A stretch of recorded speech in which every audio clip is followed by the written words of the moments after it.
Hello and welcome to the Flat File Connection video. In this video, I will show you how to integrate flat files like CSV, Google Spreadsheets, files from Dropbox, and others. Please note, if you have an Excel file, please, first click at Save as CSV to convert it to a CSV format.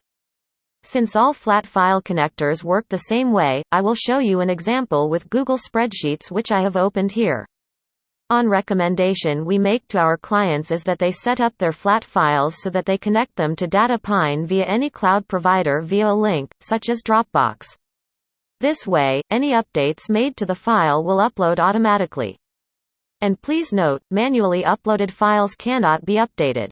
Once you have your file ready, please check to make sure it has a standard CSV format.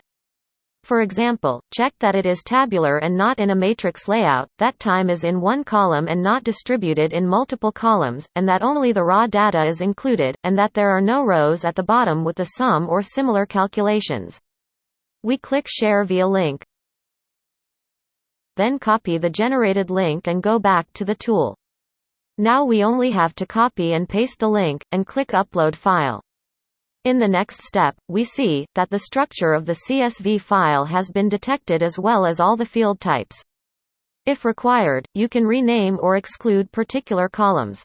However, the only necessary step is to set up an update interval like every 24 hours, which means we will check every 24 hours for new data and bring in the data fully automatically for you. Click Import File, and now we're ready to proceed with building our first KPI in the analyzer.